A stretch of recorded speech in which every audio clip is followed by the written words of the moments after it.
Yeah, sure, I said, sounding completely unsure. Recently, somebody asked me to do something for my son's school, and it was a PTA request. It was something I could do, and I was saying, yeah, sure, I'll do it. And I really wasn't sure. Why was I saying yes when I really should have been saying no? Because I felt guilt. I felt like, well, I have done some stuff in the past for my daughter's school. I really should do some stuff for my son's school. This is well within my remit, my expertise. I could totally do this. I had leaky boundaries, and the guilt was making me feel like I wasn't enough. I wasn't enough of a mother. Luckily, I tuned into what was going on in my body. I noticed my tone of voice, and I was like, actually, I caught myself. And I rectified the situation and said, I cannot spare the time right now, but I will be able to do this in the future. But unfortunately, right now, I can't do it. So one of the things that I find with working with my female clients is this sense of not enoughness. This not enoughness is a huge driver in saying yes to things that actually we really ought to be saying no to. If you feel like you ought to do something, and I felt like I ought to do something because I'd done something for my daughter's class, I should do something for my son's class, it felt like I ought to do something. That's going to push me towards saying yes when actually I see it, I really need to say no. If you are thinking, oh, I'll just do this one thing, I'll just do this thing, then I can tick that off my list, then it's done. You're just adding one more task to your already large amount of tasks, and those tasks it's never one and done unless you have very, very strong boundaries. Not enoughness comes up if you are expecting something for yourself and you want something to happen, but you feel you ought to do something in exchange for that thing. So you can't do a clean ask. Can I have this from you? And if you do that, then I'll do this. Now, sometimes it's totally right to exchange experience, products, all kinds of things, services, but actually, most of the time you don't need to do that. It can be a one-way ask, but only if we feel that we're enough.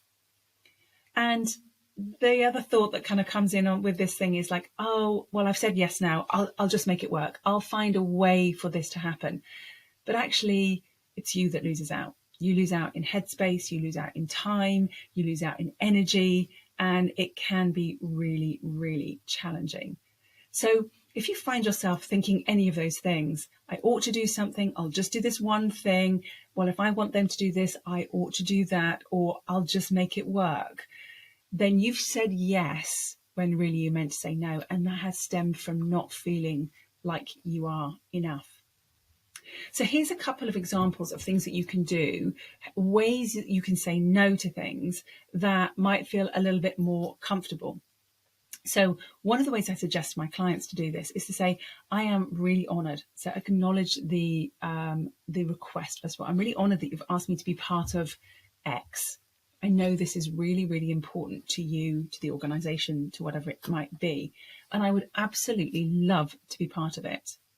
But at the moment, I couldn't devote the time, the energy, the money, that whatever it might be, that this project really, really deserves.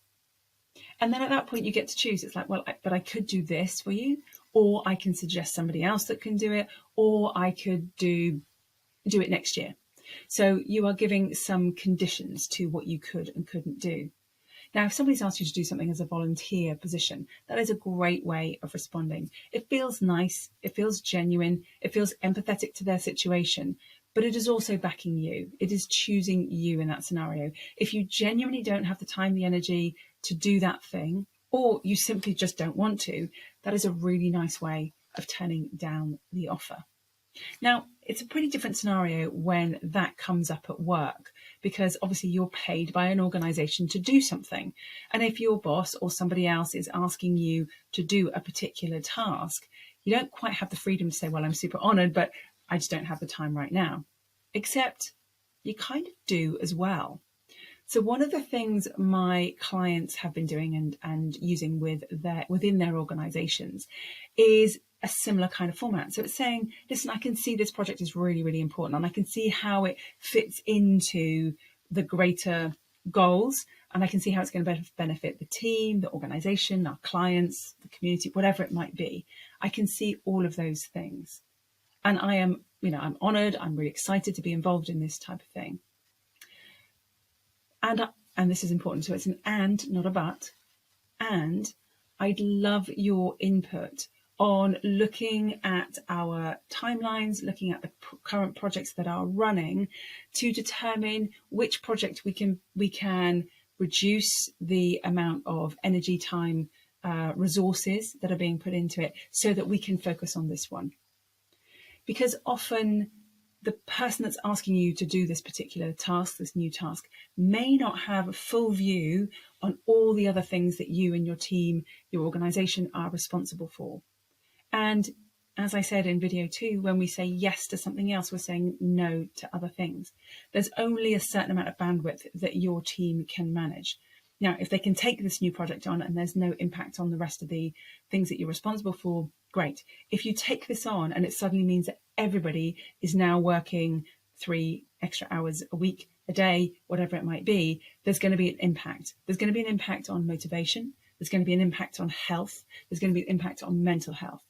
So we need to be able to manage those things. So just by reflecting back to the person that's asked you to do this new thing, actually, this is our bandwidth and we need some help from you to determine what we're going to put to one side for now, can help them reassess and feed back up the chain of command.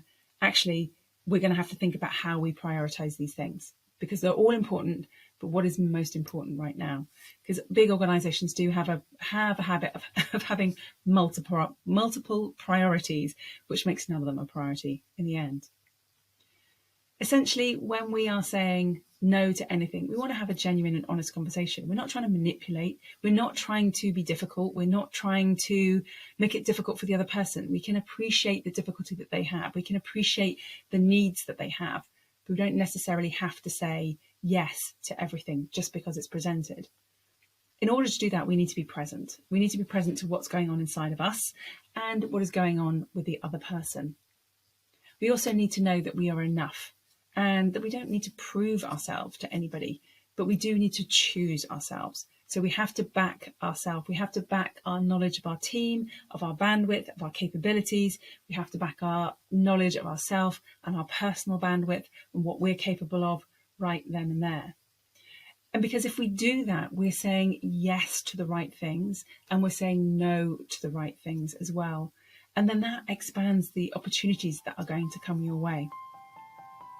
I hope that you have found these 3 videos on the power of saying no really helpful.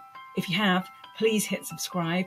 We put out these value videos once a week, and it would be wonderful to have you watch and absorb all the amazing value that we give in these videos.